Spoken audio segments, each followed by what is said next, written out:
Bismillahirrahmanirrahim. Assalamualaikum warahmatullahi wabarakatuh.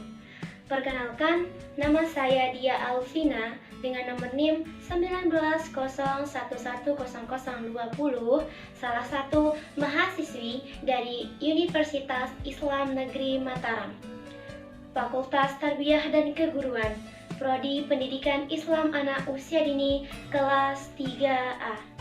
Baiklah, pada video kali ini saya akan memenuhi salah satu tugas ujian akhir semester mata kuliah pembelajaran Al-Quran untuk anak usia dini dari dosen pengampu Ibu Nani Husnaini MPD. Baiklah, yang pertama kita harus mengetahui pengertian dari pembelajaran Al-Quran untuk anak usia dini. Pembelajaran Al-Quran untuk anak usia dini adalah salah satu kegiatan atau proses kegiatan melakukan atau membentuk tingkah laku pribadi anak usia dini dengan belajar, mengajar, membentuk, membimbing, dan melatih anak usia dini membaca Al-Quran dengan fasih dan benar sesuai dengan tajwidnya, agar anak terbiasa sejak dini dan seterusnya dengan membaca Al-Quran setiap harinya. Baiklah, sekarang kita lanjut ke tujuan, prinsip, serta ruang lingkup dari pembelajaran Al-Quran anak usia. Baiklah, untuk tujuannya yang pertama, melaksanakan perintah Allah Subhanahu wa Ta'ala dan Rasul-Nya. Yang kedua, meletakkan dasar kemampuan membaca Al-Quran. Yang ketiga, menanamkan kecintaan kepada Al-Quran, memberi pemahaman makna atau isi Al-Quran sesuai perkembangan anak. Yang kelima, meletakkan dasar menulis.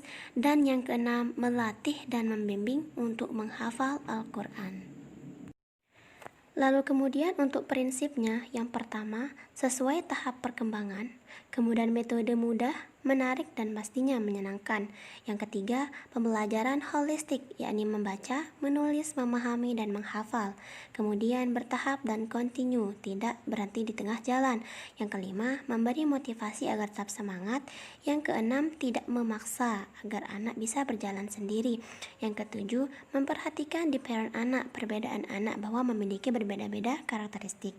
Yang kedelapan, didukung oleh pendidik berwawasan Al-Quran dan berakhlakul karimah, karena pendidik akan mengajarkan, maka itu yang akan baik itu membaca Al-Quran dan berakhlak mulia.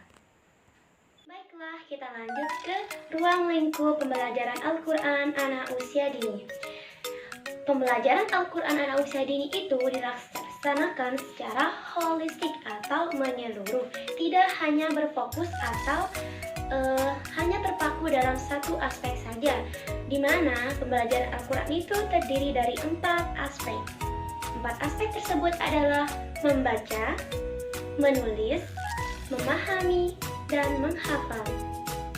Baiklah, kita lanjut ke kisah atau cerita untuk anak usia ini di dalam Al-Quran. Nah, di dalam Al-Quran terdapat kisah-kisah atau cerita yang harus disampaikan kepada anak usia dini. Nah, di sini yang perlu kita perhatikan adalah bagaimana cara atau metode menyampaikannya agar anak dapat dengan mudah memahami, kemudian mengetahui dan mengingat cerita tersebut. Kita bisa menceritakan kisah apa saja yang ada di dalam Al-Quran. Nah, selain kita menyampaikan cerita, kemudian menentukan judulnya, bagaimana perjalanan atau proses kisahnya. Nah, yang perlu diperhatikan juga di akhir kegiatan bercerita, kita juga menyampaikan pesan moral apa yang terdapat di dalam cerita yang sudah kita ceritakan. Kenapa? Supaya dalam cerita agar anak bisa mengimplementasikan dalam kehidupan sehari-hari setelah mendengarkan cerita tersebut. A'udzu billahi minasyaitonir rajim. Bismillahirrahmanirrahim. Laqad kana fi qasasihim 'ibratun liulil albab. Ma kana hadithan yuftara, walakin tasdiqal ladzi bayna yadayhi wa tafsila kulli syai'in wa hudan wa rahmatan liqaumin yu'minun. Artinya, sesungguhnya pada kisah-kisah mereka itu terdapat pelajaran bagi orang-orang yang mempunyai akal. Al-Quran itu bukanlah cerita yang dibuat-buat, akan tetapi membenarkan kitab-kitab yang sebelumnya, menjelaskan segala sesuatu, dan sebagai petunjuk dan rahmat bagi kaum yang beriman. Quran Surah Yusuf, surah ke-12 ayat 111. Baiklah, kita lanjut ke strategi memahami kandungan Al-Quran untuk anak usia dini. Sebagaimana kita ketahui, strategi itu ialah bagaimana cara agar anak itu bisa dengan mudah memahami kandungan Al-Quran. Dan di sini ada 4 strategi untuk memahami Al-Quran, yaitu ada cerita, lagu atau nyanyian, kemudian terjemah dengan gerakan, dan bermain peran. Nah, yang pertama yaitu dengan cerita. Bercerita merupakan menyampaikan suatu peristiwa yang dialami oleh sang tokoh. Tokohnya itu bisa berupa manusia, bisa berupa binatang atau makhluk lainnya, dimana tokohnya itu baik dia nyata atau rekaan. Nah, untuk bercerita itu terdapat dalam Quran Surah Hud ayat 20 dan Quran Surah Yusuf ayat 3. Nah, adapun tujuan untuk strategi bercerita ini yaitu menanamkan kecintaan kepada anak terhadap Al-Quran itu sendiri, kemudian mengembangkan kecerdasan spiritualnya, selanjutnya membuat anak semakin semangat, dan masih banyak lainnya. Nah, untuk langkah-langkahnya dalam bercerita ini ada 3 tahapan, yaitu tahap perencanaan, tahap pelaksanaan, dan tahap evaluasi, di mana tahap perencanaan ini diantaranya memilih dan menetapkan judul cerita, kemudian apa tujuannya, selanjutnya menetapkan teknik apa yang akan digunakan dalam bercerita, menyiapkan media, dan harus menguasai materi yang akan disampaikan. Nah, tahap pelaksanaan itu terdiri dari tahap awal, inti, dan akhir. Selanjutnya setelah tahap perencanaan dilakukan, itu dilakukannya evaluasi dengan cara performance atau tanya jawab. Kita lanjut selanjutnya, yaitu lagu atau bernyanyi. Metode ini yaitu dengan cara berdendang atau dengan suara yang merdu, nada yang indah didengar dan enak, kemudian mudah untuk menghafal. Itu menurut Jemalus 1988. Nah, apa manfaatnya dari lagu ini, strategi lagu ini? Yaitu menyenangkan, kemudian bisa membuat anak merasa percaya diri, menghilangkan rasa kecemasannya karena santai gitu, kemudian membantu mengingat dan mengekspresikan perasaan yang dirasakannya. Selanjutnya, memahami dengan strategi lagu ini yaitu dengan 2. Yang pertama, bisa dengan terjemahan ayat per surah dalam Al-Quran. Kemudian yang kedua, lagu yang diformulasikan dari makna yang terkandung di dalam Al-Quran itu sendiri. Kemudian untuk langkah-langkahnya, ada perencanaan juga, ada pelaksanaan dan evaluasi. Baiklah, kita lanjut ke terjemah dengan gerakan. Terjemahan menurut Hot 23/2006 adalah kegiatan mengalihkan secara tertulis pesan dari bahasa Inggris ke bahasa Indonesia, kemudian bahasa Inggris ke bahasa Arab, seperti itu. Nah, untuk terjemahan di sini dengan gerakan ini, anak diajarkan memahami kandungan Al-Quran itu dengan cara mempelajari isi kandungan Al-Quran itu dengan terjemahan yang ada dalam Al-Quran, kemudian dilakukan dengan gerakan misalkan seperti puitisasi terjemahan dan lainnya. Baiklah, kita lanjut ke bermain peran. Bermain peran adalah suatu bermain secara simbolis, berpura-pura, berimajinasi, kemudian bermain drama.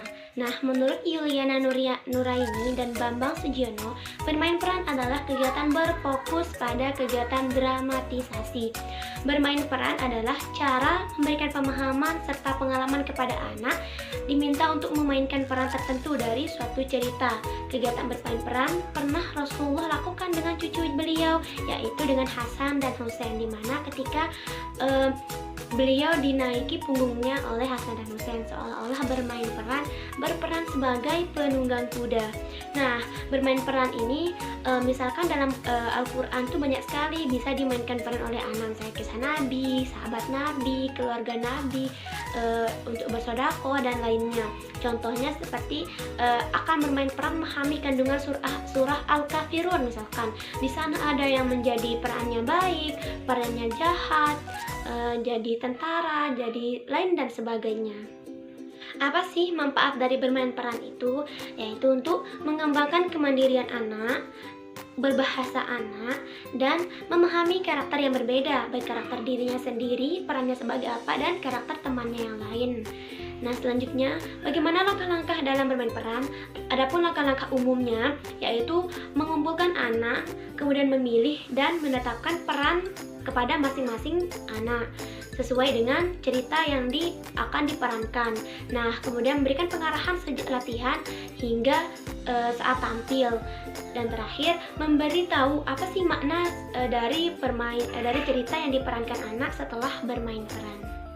Baiklah, kita lanjut ke lingkup materi pembelajaran membaca Al-Quran huruf hijaiyah.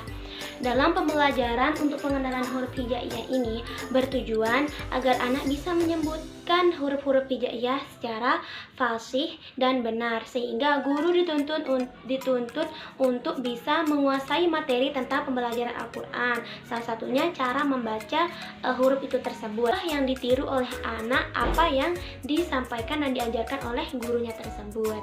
Nah, untuk diperhatikan di sini ketika mengajarkan Al-Quran itu yakni harokatnya, bacaan panjang pendeknya, kemudian sambungan hurufnya dan tajwidnya, agar tidak terjadi salah satu kesalahan, yakni kesalahan dalam membaca.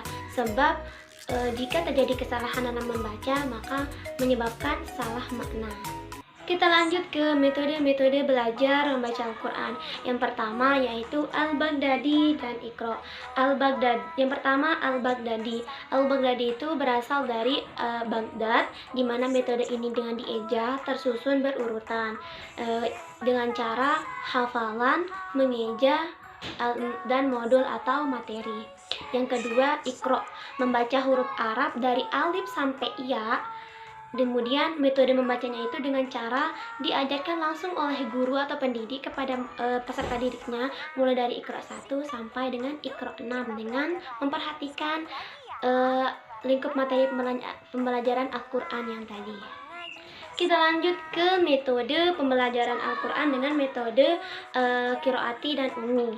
Nah, di sini sebagai pendidik harus diperhatikan 3 moto, yaitu dalam mengajar. Pertama, mudah, kemudian menyenangkan, dan menyentuh hati. Untuk langkah-langkah dari metode qiraati dan ummi ini, yaitu yang pertama pembukaan. Misalkan dengan cara membaca doa sebelum belajar, kemudian membaca Al-Quran secara bersama-sama, seperti itu. Selanjutnya persepsi atau pengulangan konsep, penanaman konsep yang telah lalu atau yang telah diajarkan. Nah, itu diulang, yang telah diajarkan kemarin itu diulang pada hari saat ini sedang mengajar. Setelah itu baru diberikan penanaman konsep yang baru yang diajarkan pada hari ini. Setelah itu melakukan latihan dari konsep yang hari ini diajarkan. Baru kemudian dilakukan evaluasi dengan cara diulang lagi agar bisa dinilai mana tempat salah dan kurangnya anak tersebut. Selanjutnya penutup dengan cara doa bersama dan tanya jawab seperti itu. Nah, untuk metode qiraat ini yaitu berjilid, di mana jilid pertama pengenalan huruf hijaiyah, jilid kedua yaitu harokat, jilid ketiga tanda baca, kemudian keempat dan jilid sampai jilid 5 yaitu tajwid. Di sana khusus tajwid, di mana yang keempat itu seperti sukun, nah yang kelima itu waqaf, idgham dan lain sebagainya. Baiklah, kita menulis ini, yaitu yang pertama dengan cara dicontohkan kemudian ditulis ditiru oleh peserta didik sendiri. Yang kedua dengan cara menebalkan huruf, di mana kita memberikan huruf-huruf yang mungkin transparan atau apa. Nah, nanti itu bisa ditebalkan oleh peserta didik. Kemudian mewarnai huruf, ada huruf-huruf yang tidak memiliki warna bisa diwarnai. Di sana juga anak bisa mengetahui macam-macam warna. Kemudian bisa juga dengan cara dibacakan cara bacaannya, kemudian dituliskan, dicontohkan dan ditiru oleh peserta didik itu sendiri. Kita lanjut ke metode pembelajaran Al-Quran dengan cara menghafal. Nah, di sini dilakukan dengan yang pertama mengenalkan Al-Quran sejak dini kepada anak, karena tidak mungkin jika kita belum mengenalkan Al-Quran dia akan langsung bisa belajar Al-Quran itu sendiri. Kemudian mendekatkan anak dengan Al-Quran. Misalkan dicontohkan dengan cara diperdengarkan setiap harinya, kemudian beri apresiasi ketika sudah mulai bisa membaca, meskipun salah panjang pendek, tapi nanti diperbaiki setelah membaca, diberikan apresiasi, diberitahu bahwa begini cara yang benar, seperti itu.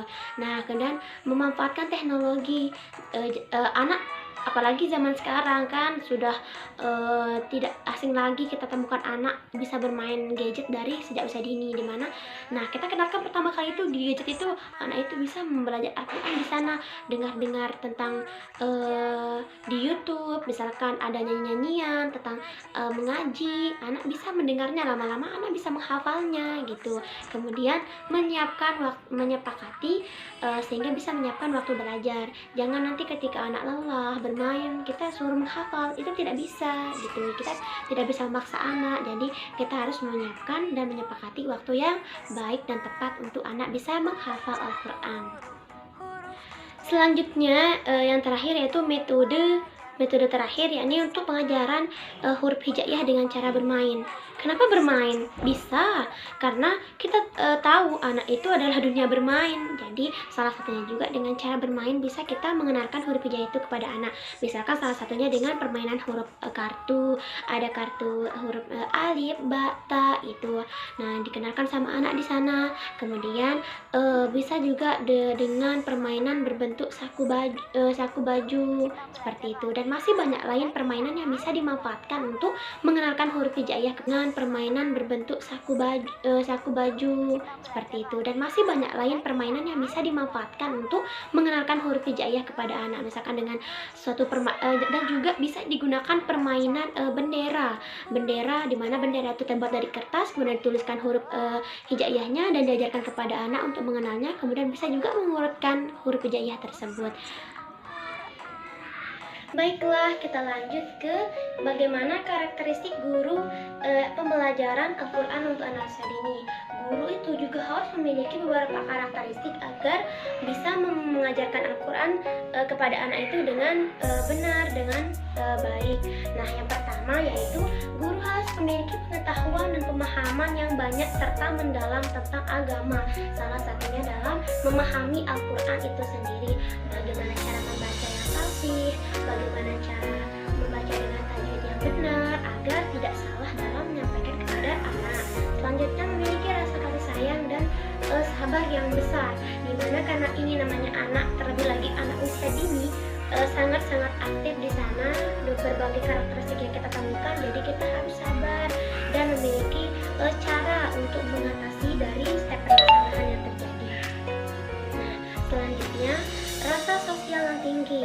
Jadi dalam berbahasa, berkomunikasi dengan anak itu harus dengan cara yang baik, yang halus seperti itu. Selanjutnya berakhlakul karimah. Itu juga penting. Kenapa? Dalam Al-Quran kita mengajarkan kandungan isi Al-Quran, sedangkan kita harus maka kita harus mengimplementasikan di depan anak-anak, mencontohkannya, karena itu akan ditiru. Misalkan akhlakul karimah dalam bagaimana etika kita kepada guru kita dalam membaca Al-Quran, seperti itu. Nah, sehingga guru dituntut untuk membaca, mengkaji, mengamalkan, dan mengajarkan Al-Quran sesuai bidang keilmuan yang dimilikinya. Karenanya, guru tidak berhenti belajar meskipun sudah menjadi pendidik, sehingga guru itu juga harus mendidik dan mengajar dirinya sendiri sehingga bisa belajar untuk mendidik peserta didiknya dan orang lain. Dengan begitu, generasi Qur'ani akan mudah bisa terwujud. Baiklah, sekian dari saya, kurangnya saya mohon maaf.